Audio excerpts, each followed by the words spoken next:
I'm very happy to be introducing Federico Gasparoli today. Federico was with us in the site group here at HMS for a number of years. He is a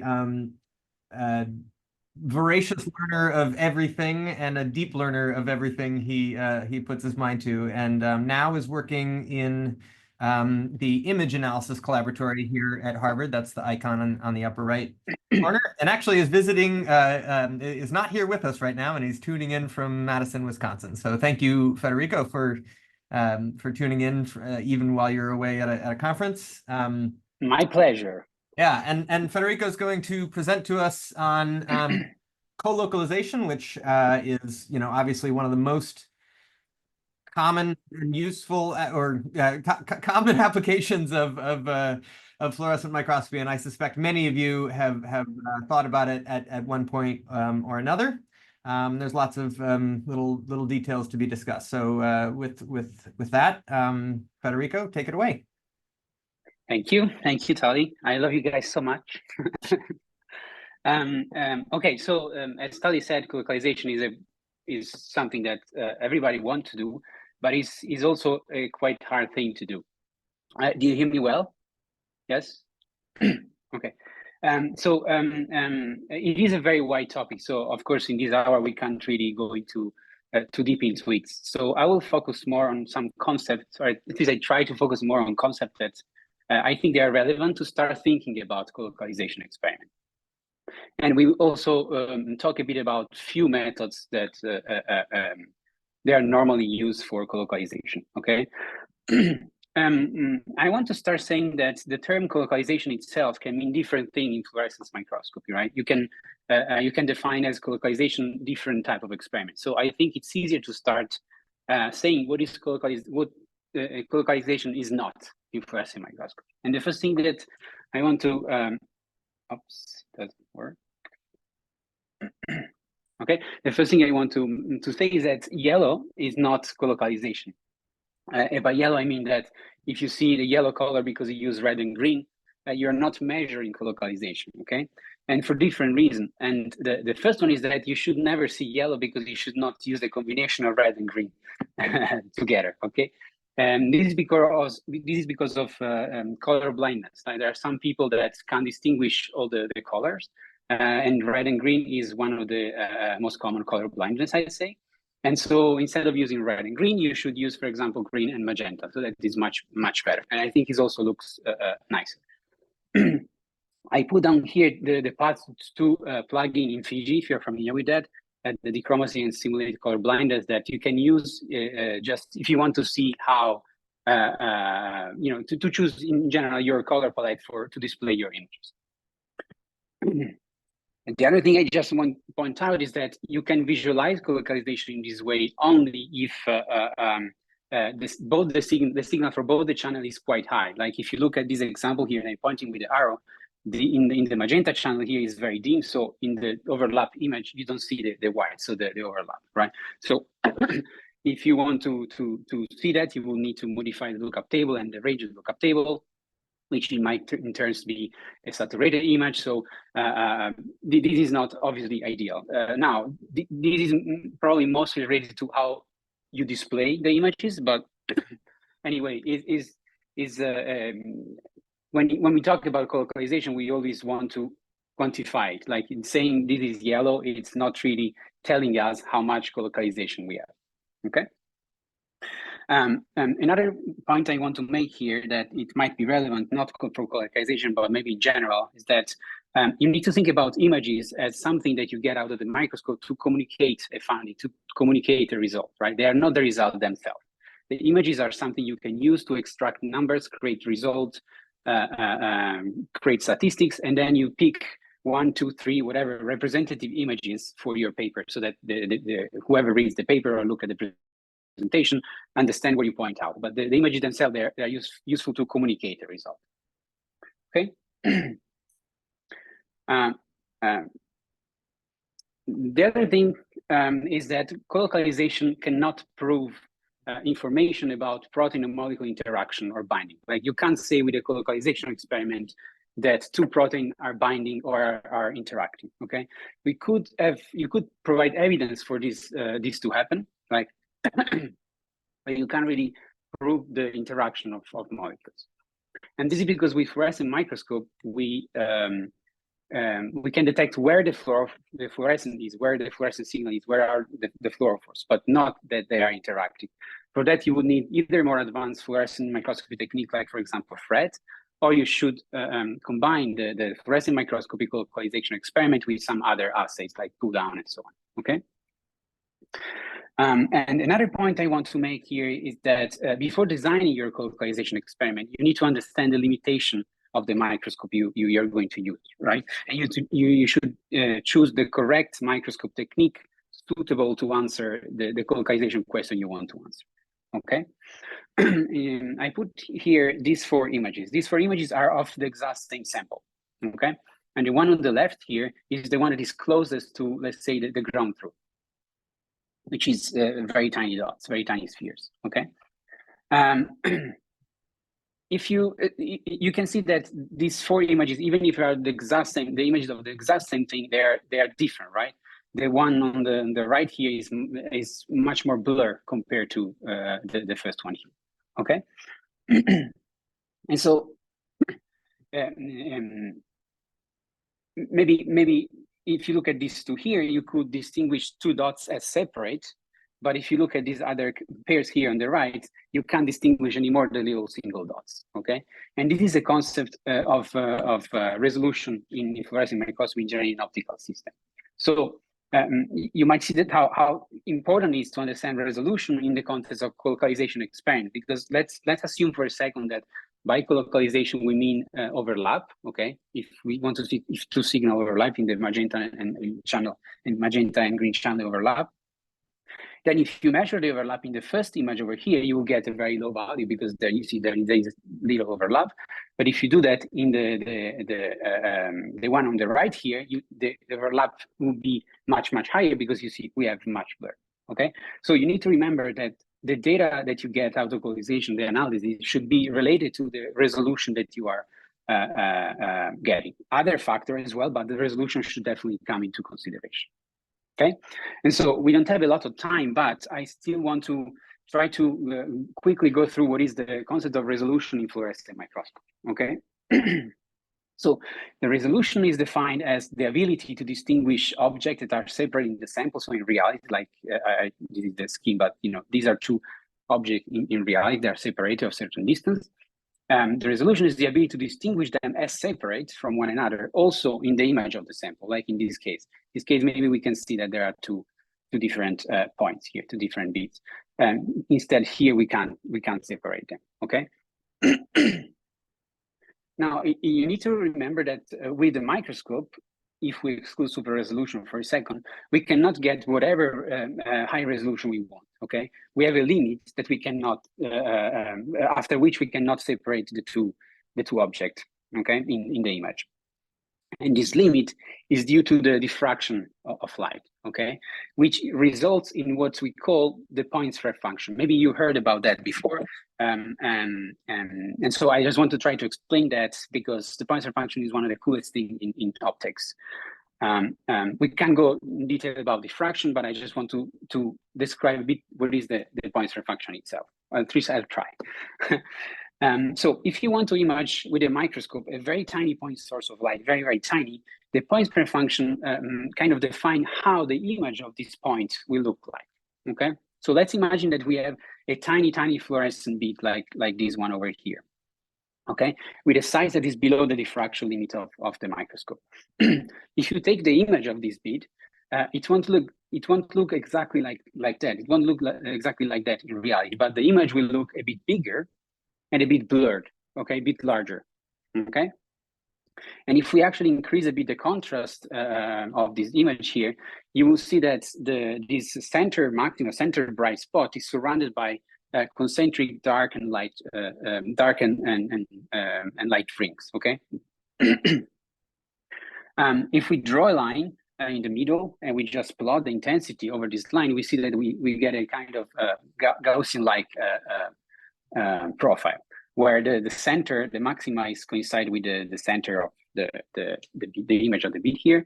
And then you see these little beads here. These are basically the bright and the bright rings and interspaced by the dark ring, right? And you can see the intensity of this external ring are much lower than the bright spot in the center. So essentially, you will never see them very well. Now, this is how the point spread function look like in 2 dimensions. So how the tiny little bead will look like if we take an image of it along the XY axis. The point spread function is also 3-dimensional, okay? So let's zoom out through the image of the moment. And now what we'll do, we'll just focus up, okay? Imagine that you have the bead in the focal plane. Now we move the microscope, the objective, to focus up. And what we get is that these bright and dark ring, they will become bigger and bigger. So basically, imagine that now we are, the bead is in the middle, and we are above it. And now what we'll do, we'll take this stack. So we go slice by slice from top to bottom, okay? And for each z-plane, we take an image, okay? And this is what you will see. If we now acquire the entire volume and we look it from the front, so along the z-axis, you will see something like this, right? So you see that now we have still a center maxima here, but the point spread function is a bit more elongated compared to the lateral one, so along the XY axis. Okay, now it's not so important for now to understand that the point spread function is 3-dimensional or anything. The point I want to make here is that the resolution is limited by the point spread function. So the point spread function itself is limiting our ability of distinguish 2 points as separate in their image. Like in this case here, we have 2 points. This is a nice video from Tali.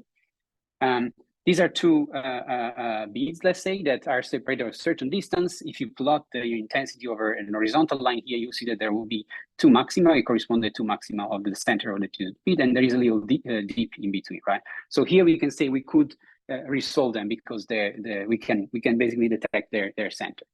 However, if we increase now the size of the point spread function, and this can be done if you see this number here decreasing, is called make the aperture. We don't have time to go into that, but it's a property of the objective.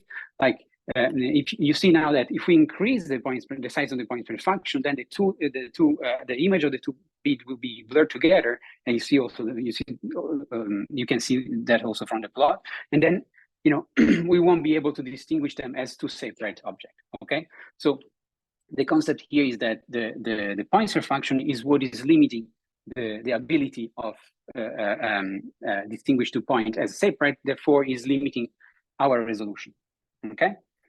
And now, again, we don't have time to go very much in detail to this process here. It's a very beautiful concept, and if you want to really understand it, Jennifer has these 2 videos on her microcourse YouTube channel, one of the point spread function and one on numerical aperture. So you should definitely check them out to understand a bit better what is the point spread function and how it affects the image. Okay. Before continuing, I just want to summarize that, showing you this simple image. So on the left, you see, let's say that these are microtubules, and you say you stain them with whatever fluorescent protein, like green fluorescent protein. And if you take an image of this, you will get something blur, right? Because of the point spread function. And you need to imagine that what the microscope does is taking the point spread function, is stamping it, as Jennifer likes to say, stamping it on each single fluorophore. So the bigger is the point spread function, the bigger will be the blur, and therefore the smaller will be the resolution, okay? And so in the context of a colocalization experiment, you obviously you can see that this can be a problem, right? So when you do a colocalization experiment, you should consider the microscope limitation, including the resolution, right? And when you interpret the data, you should consider the result in relation to the resolution you can get, okay? If you have an experiment where you can only have this resolution here, you need to write down that the whatever result you get, they're depending on the resolution of whatever 300 nanometers. Okay. Good. So now that we went through the concept of resolution and we talk about what colocalization is not, let's start thinking about what colocalization is. Now, I put here a few terms that are commonly used when referring to colocalization. There might be others, but I think this can summarize well the colocalization word.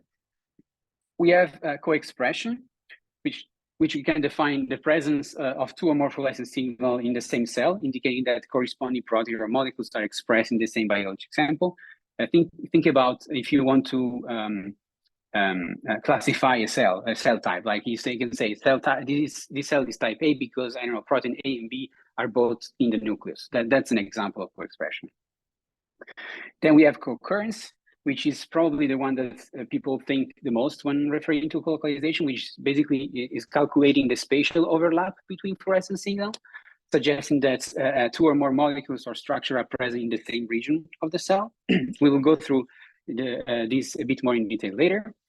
Then we have correlation, which is more a quantitative measure of how the intensity of the two fluorescent signals are changing together, so are correlated. And so you could understand if there is any relationship between their distribution.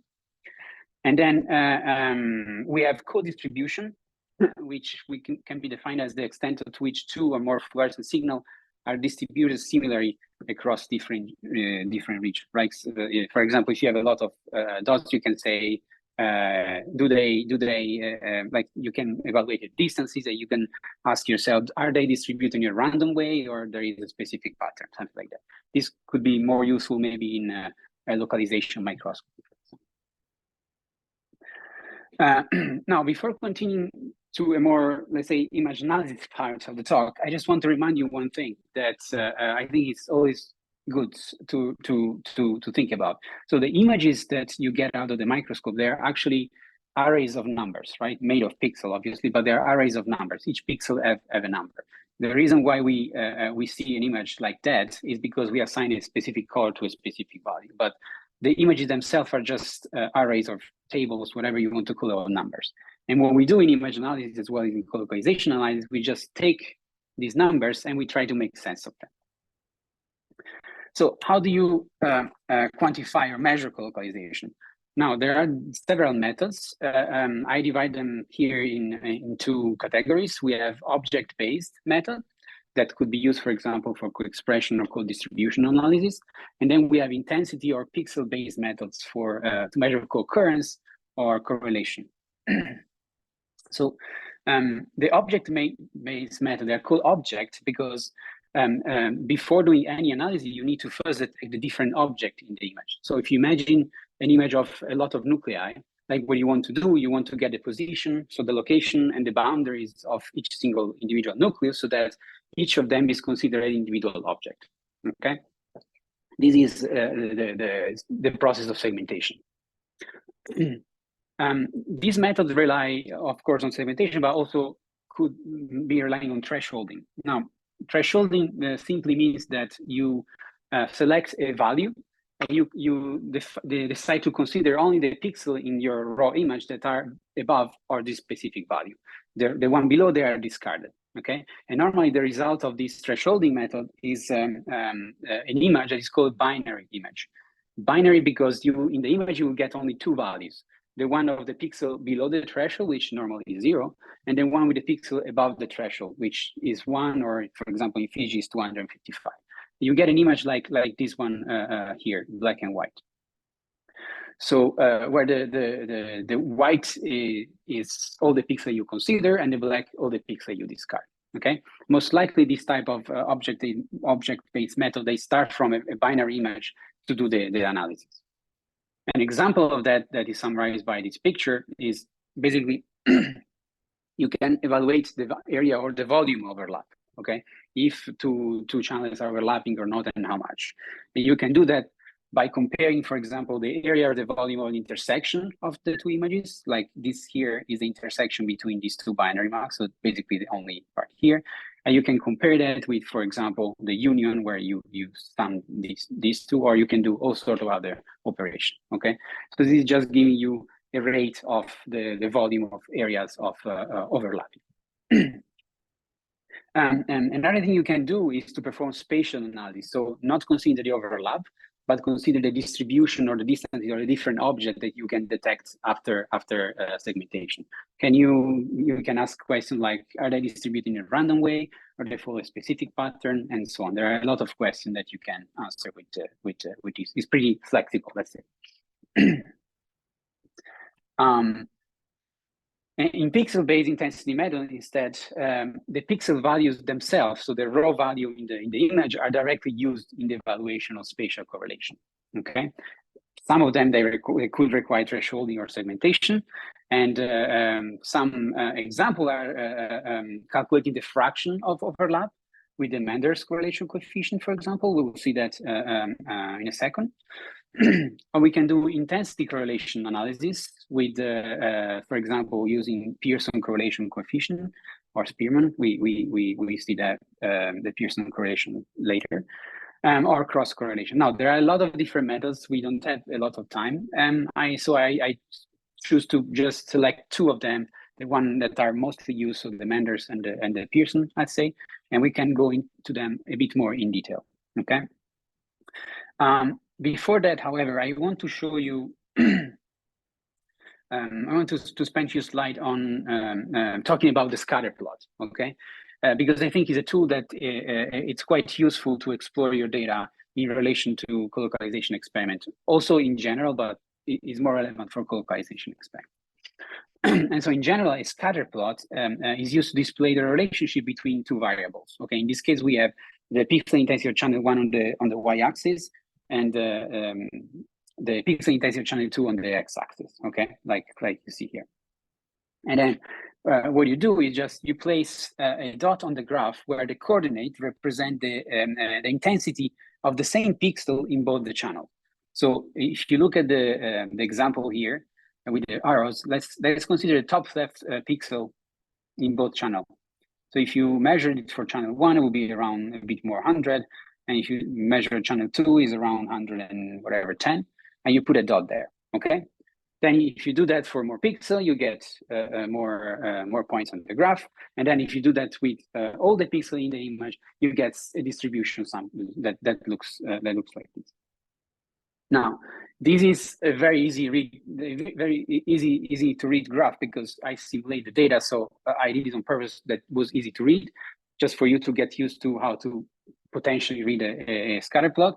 Normally it's not as evident, but you know, just for understand how to read it, it's probably easier like that. So let's focus. But you see that there are 4 different population of points here for cluster. And let's focus the attention on this one here on the left. These represent all the pixels that have low value in channel 1 and low value in channel 2. Okay, so basically these are considered the background of the image. All the pixels that are over here in these areas here, right? That are you see that they are the majority. In fact, there are more points in this area here. Let's now consider the top left, cluster here. So these represent all the pixels that are quite high in channel 1, but low in channel 2. So these are all the pixels that are basically the magenta channel, okay, in the overlap. So all the pixels in these regions here. And same way on the other side, like if you consider all the cluster on the bottom right, we have all the pixels that have a higher value in the green channel and lower value in the magenta channel, right? So these are all the pixels that are only green, basically. Okay. And then finally, there is on the top right corner, we have the overlap cluster that represents all the pixels that are high in channel 1 and also high in channel 2, like over here. Okay, so there is the white color here. All right. So that's how you read the scatter plot.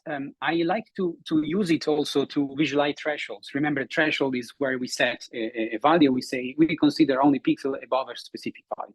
So the scatter plot can be used also to visualize threshold. Like in this case, if I say for channel 1, I want to set a threshold of 150, and then you trace a line over here, and then you basically visualizing that you're considering only the pixels that are in this area here. You are discarding all the other. And you can definitely do the same for the green channel.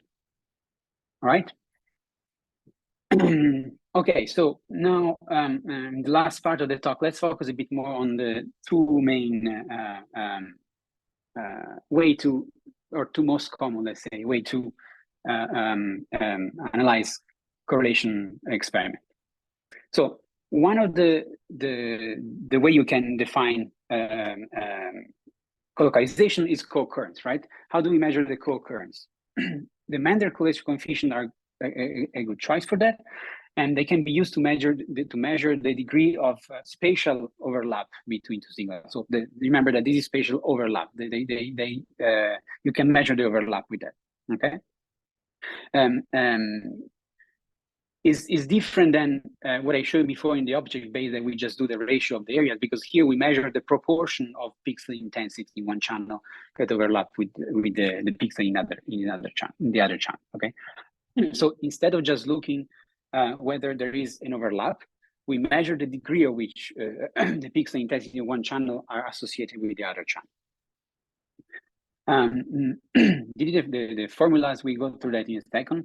So you see that you get two values, actually, not only one, two coefficients, M1 and M2.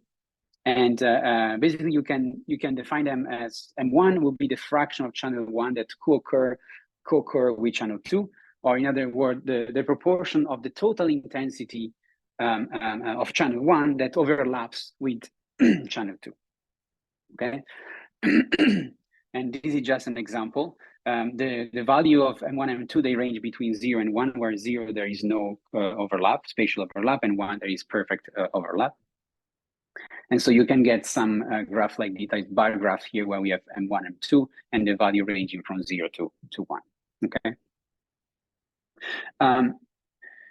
One thing I like to do when I see these mathematical formulas here, because I'm definitely not a mathematician, so I really don't like to see this written like that. I always try to divide them in pieces and try to understand them. And I want to do that here with you as well today, because you might think that to do colocalization experiment, you need whatever crazy software or very fancy plugin, but these coefficients, they're calculated with not so complicated math. Okay, if you know how to code, for example, you can simply implement this operation in Python or MATLAB and without using any plugin, so you have a better control of the output of the data. Okay, and so let's talk a bit about the Mander's correlation coefficient. So the first thing you need to do is you need to set a threshold for both channel 1 and channel 2. And they don't have to be the same, okay? Actually, most likely they would be different. So let's consider this example. You have these two channels, channel 1 and channel 2, are magenta and green, and these are the relative pixel intensities. So let's say that for channel 1, I want to use a threshold value of 75. So we consider only value above 75, which means that we discard all these value in the corner here, and we only consider these 4 pixels here, okay? For channel 2, let's say 145, and then we discard everything here, but we keep everything in this 6 pixels rectangle here.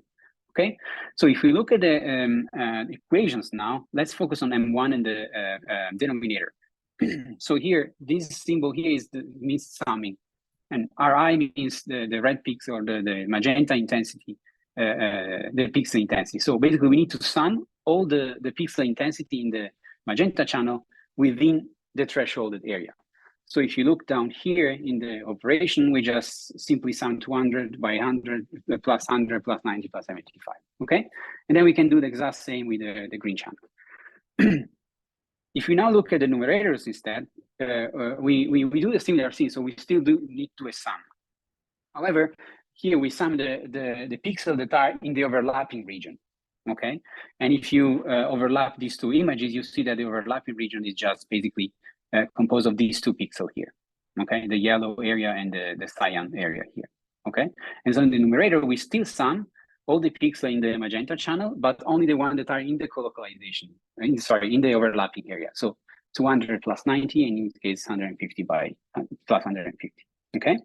And so you do the division, you get this coefficient like 0.62 and 0.5, which means that 62% of channel 1 is co-occurring with channel 2, and 50% of channel 2 is co-occurring with channel 1, which doesn't make much. It doesn't mean much if you take it by just like that. But we'll talk a bit about that in a second. I just want to point out two things about the Manders correlation coefficient. One, that M1 and M2 can be different from each other, and this is actually a plus, not a minus. Okay, so M1 and M2 can give you completely different answer. They are unrelated to each other in the sense that M1 is related to channel 1 versus channel 2, and M2 is related to channel 2 versus channel 1. Okay, so totally fine if they are different. I'll show an example in a few slides. And the other thing I want to point out that M1 and M2 are different than the ratio of the area. So it's different than the object-based method that I showed you before. In fact, if you consider the magenta channel here, if you we have 2 pixels in the overlap area, right? Out of 4 total. So in this case, the ratio of the area is 50%. However, the M1 coefficient is 62%. And this is because we are taking into consideration the intensity, okay? We take into consideration how much channel 1 is overlapping with channel 2. And the same for the green here, right? We have 2 pixels overlapping out of 6, so the area should be around 33%, but the coefficient is 50% because, again, we take into consideration the intensities.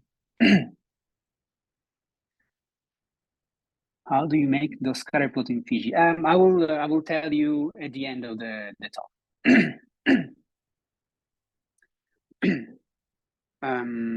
Yeah, okay. So this is an example from Eva's sample. So this is a T cell, and she stained on channel 1 as a protein of interest, and channel 2 the membrane of the T cell. And basically, the Manders coefficient in this case, she chose to use the Manders correlation coefficient in this case because she wanted to measure how much one signal was overlapping with the other. So just she was just entering the spatial distribution of the two channels. And after selecting a threshold and running the math, you get that 71% of channel 1 is co-occurring with channel 2, and 39% of channel 2 is co-occurring with channel 1, which again, it doesn't give you too much information if you just focus the attention on this image. So of course, when she did the experiment, she measured more than one cell, she had controls, and so on and so forth, right? Like just using one coefficient, running one coefficient on one image, you know, it's not very informative. It's hard to interpret, okay? It's just to give you an idea of when you want to use it, right? If you just want to use the how much overlapping you get between 2 signals, okay? Now, if you think about these methods, it highly depends on threshold, right? So if you choose different threshold, then you get completely different results. And this can be a problem, right? So first of all, you never need to choose threshold manually. You should find an automated way to do that. Like, for example, using preset algorithm like Otsu, for example, that in Fiji is definitely one option, okay? Or you can use auto threshold method, like, for example, one developed by Costas et al. In 2004, this could be an effective method to automatically select threshold. Is also this implemented in Fiji. I'll tell a bit about that later. But you know, this could be one problem. So remember that when you write your method, you need to mention how you do your colocalization analysis and how you choose the threshold. Okay, that's fundamental. It has to be reproducible. Otherwise, the data or the result they don't make much sense. Another thing you need to consider is that you need to know the microscope that you're using. Right, you need to know how to use the microscope you're using. I just put here in this example, a noise example, means that if you sit at the microscope and you press just random button, take an image, you get an image that has low signal to noise. So you see the difference between these two images. It's the exact same sample, right? But this level, the noise level here is super high compared to this one here, right? So if you run the exact same analysis with exact same thresholding method, you see that the correlation coefficient, they can be obviously different. In this case, they're lower, and obviously it's not ideal. Now, in chapter 3 of the Microtutor, you went through the concepts of bleed-through, chromatic shifts, autofluorescent. So these are all things that you always need to think about when you do a fluorescent microscopy experiment, in particular co-localization. Like if you have bleed through, like these again, they're exact same sample. Here I added some bleed through from channel 1 to channel 2. You see that, and now also the sample I designed them to not be co-localized, right? Co-localization should be relatively low. In fact, here we have M1, M2 close to 0. If you have a little bit of bleed through, now you see that the Mendel's coefficient, they will just go up, right? So obviously the data are not any more reliable. And one other thing I want to point out in the scatter plot, if you have a little bit of bleed through, you will see a trend like this, right? When the channel 1 is going up a little bit, up quite a bit, the channel 2 is also tiny little bit increased. So if you see this trend, most likely is because you have bleed through in your sample. The same thing could happen if you have uneven illumination. Like if this can happen because microscope, normally the illumination in microscope is as a Gaussian distribution, so the center might be a bit brighter than the edges. So if you not correct for this uneven illumination and you try to do a correlation, a Mendel correlation coefficient, you can see that you can get different result because you are considering some pixels that are not actually the signal you care about. And a similar thing is happening with the chromatic shift, right? These are perfectly co-localizing sample. Of course, I added some noise, so we have quite high Menders. If you just add a little chromatic shift, you see that the Menders, obviously, they decrease quite a bit because the overlapping area is obviously smaller. Okay, so I show you all these examples here because I want to point out that you should know how to properly acquire images for the experiment you are performing, either for colocalization, but in general, okay? You need to know how to optimize the microscope parameters to get good signal to noise ratio image, okay? You need to do controls for colocalization, but in general for fluorescent micro, you need to do controls, like you need to check for bleed through, for example, with single label controls. You need to check for chromatic shift, especially for correlation or colocalization experiment, right? Because you can use, for example, multifluorescent beads or staining the same target with two different colors, like two different secondary antibodies, for example. And then some sort of pre-processing might be necessary for your analysis, right? You need maybe to remove the background or reduce or remove the uneven illumination or subtract or handle the noise and so on. Okay. So this is the main idea of the Mendel's correlation coefficient. We have 20 minutes, so I just want to switch to the Pearson correlation coefficient now, which is another one that is very, very, very widely used. And because it could be quite powerful. So the Pearson correlation coefficient is, again, measure correlation and measure the degree of linear correlation between the intensity of two channels, okay, pixel by pixel. It's not, it doesn't care about the overlap, okay, itself. It's just putting in relationship channel 1 and channel 2, the intensity of channel 1 and channel 2. Okay, so if you think about the scatter plot that I described before, you can see the Pearson in a simpler way, like the Pearson is something that can tell us how well are the points in the scatter plot fit to a line. So a line, because again, the Pearson correlation coefficient can only tell us something about linear correlation, which means that the question, the two channels, the two protein we need to evaluate the colocalization for, they should be linked by a linear relation, so a line. If their relationship is like a curved line or something like that, then the Pearson correlation coefficient, it won't be work. There will be other methods for nonlinear correlation, okay? So in other words, the Pearson correlation coefficient is something that can tell us how well can I predict the intensity change of channel 1 based on the intensity of channel 2, okay? So if channel 1 is increasing, what happened to channel 2 will increase as well, will decrease, and so on, right? You can get values from -1 to 1 for the Pearson correlation coefficient, where 1 is perfect, +1, I say, is perfect correlation. okay, which will look something like this. So all the points will be on a straight line. This is basically happening when the values of channel 2, well, this is happening because when the values of channel 2 increase, also the value of channel 1 increase. You see that the slope of this line here is positive, so that's why it's +1.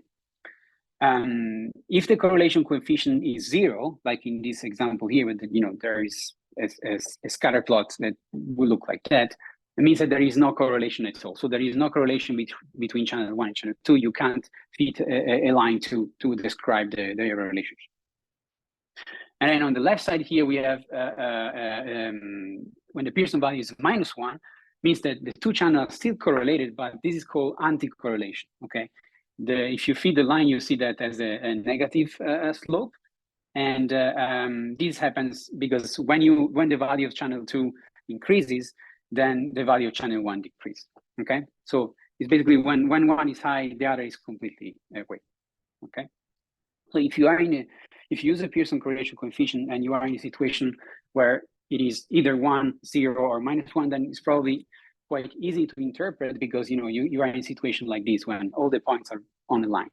However, most of the time you never get this precise plot, right? This precise scatter plot. Most likely you are in an in-between situation, like in this case here, where you are in between 0 and 1, like in this example here, 0.4, 0.8, or this is the same but inverted. So in this case, it will be a bit harder to interpret the result.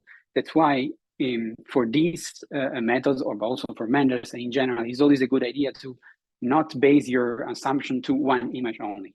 You should measure more images, measure the correlation coefficient on more images, and also compare the result with either different condition of positive and negative control, okay? So I just want to quickly go through that, the math of it as for the Menders. It's very simple math. You can definitely implement it by yourself. It's nothing crazy. These are the two example images I took for this example, for this example. So if you focus attention on the top, the numerator here, in the magenta square here, we have Ri minus R average. So it simply means that for each pixel that you have in the image, like 200, 190, you subtract the average pixel value. So I calculated here the average, and then for each pixel you remove that. You do that for both the channels, okay? Then what you need to do here, you just multiply them, okay? You just multiply pixel by pixel like that. And then you can tell that again, we have the sum here. So you sum them up, you get this number. This is, if you of course know, this is the covariance of the data, but it doesn't matter. Okay, so let's move to the denominator now, which is, again, is pretty simple as well. We still have this Ri minus R average, but in this time we need to square it so that every value will be positive, right? So we have Ri minus R average, and we just square it. And then what we do, we just simply sum it, okay? We do for both of them, and then we multiply them, we put them on the square root, okay? So we get these two numbers here. We do the ratio, and we get that for this data here, we have a Pearson correlation coefficient of -0.317, okay? Doesn't mean anything in this case, but it's just for you to see that this is not hard to implement in whatever software or whatever coding language you want. And you will have exactly control of every single bit of it. All right. So so when can you use the Pearson correlation coefficient?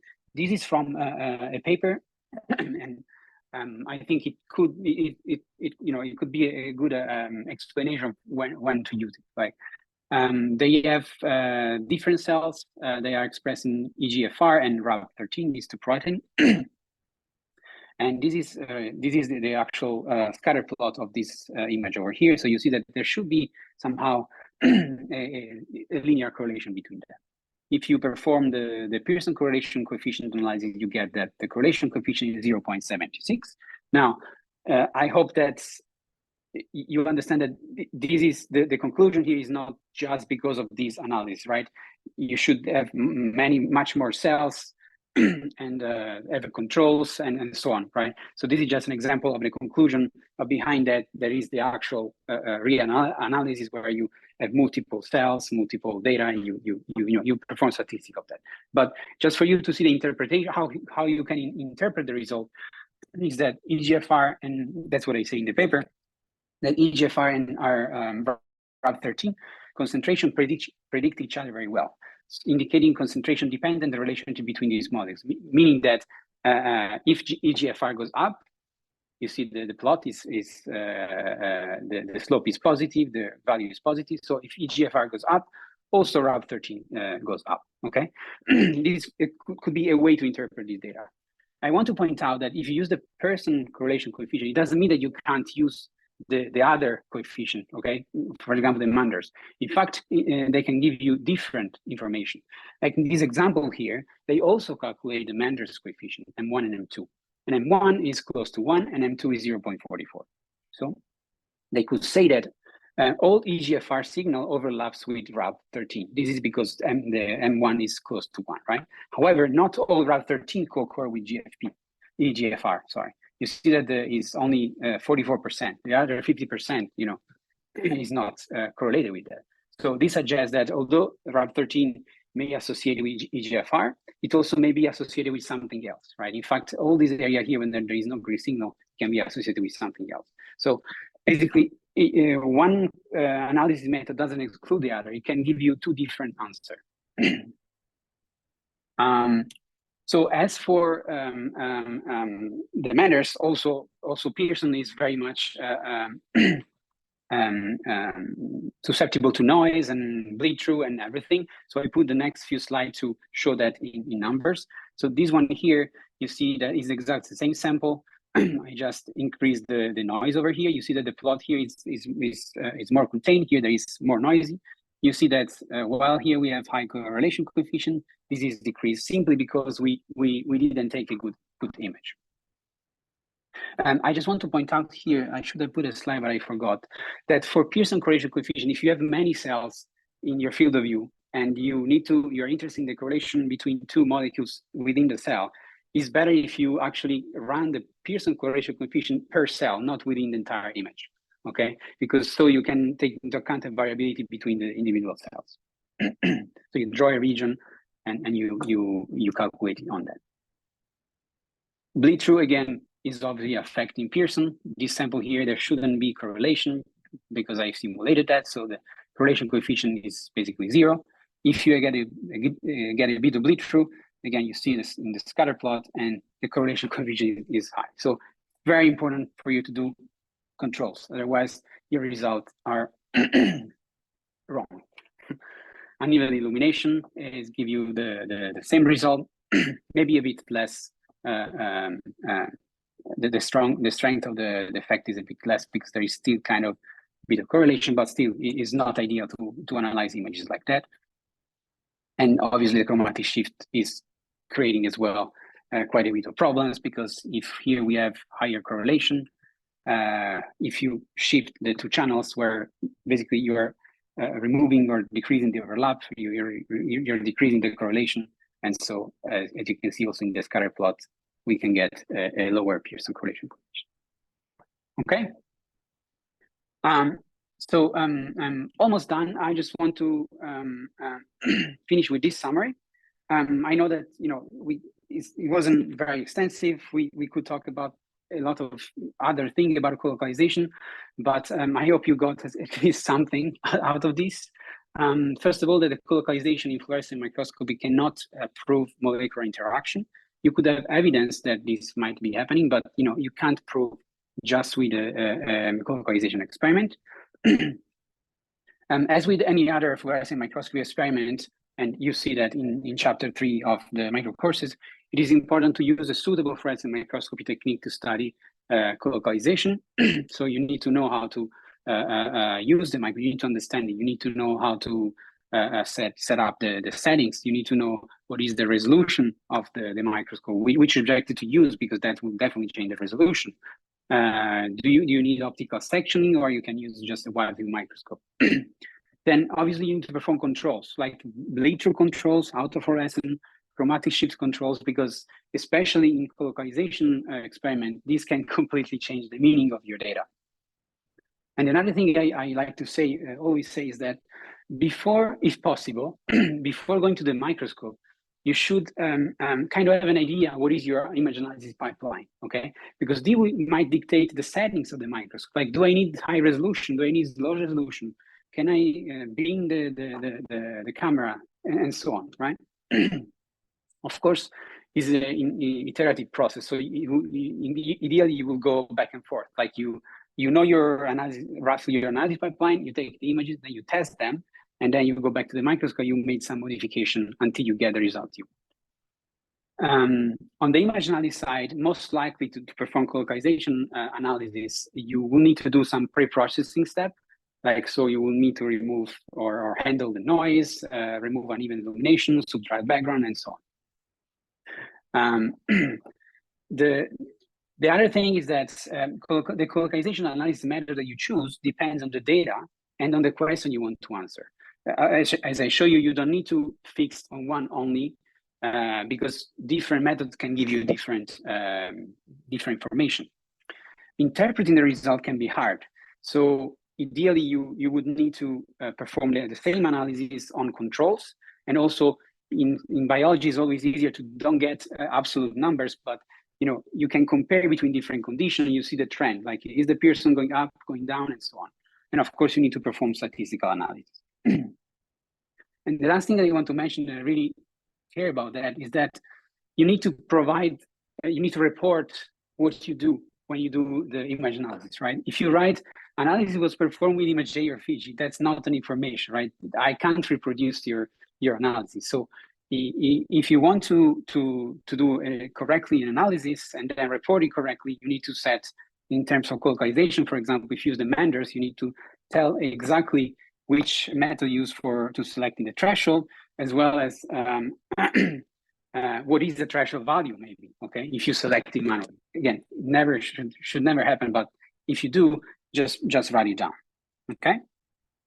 And the last thing I want to show you is this thing that Tali showed me last week. I didn't know about that, but this is it's called Datasaurus dozen data set, which contains 12 or 13 plots, which share the exact same statistics. So all the plots that you are seeing here, they have the same mean, the same standard deviation, and correlation, okay? However, if you don't look at them, if you don't plot them, you might think that that's exactly the same thing. Of course, they're identical till the second decimal, but it's still a crazy thing to me, okay? So this is another thing. The interpretation might be different, but use the tools you can to plot the data, like scatter plot and so on. And then to answer the question of how you do that in Fiji, so there is there are different plugins. The one that I played a little bit with is this one here. This is the link. It's not the regular one. You need to download it from from the Fiji updater. Okay, if you go to this link here, you get the instruction on how to do that. It looks like this. There are both the Pearson and the Manders correlation coefficient that we described today, and if you activate this box here, show causes plot, you will actually see this this scatter plot, or here it's called fluorogram, but okay. And with that, I just want to thank Eva very much for her help in putting together this talk, and thank you for listening. I think we are right on time. Thank you, Federico. That was fantastic. Yeah, excellent lecture. Yeah, we have 4 minutes if anybody wants to ask questions. Stick around.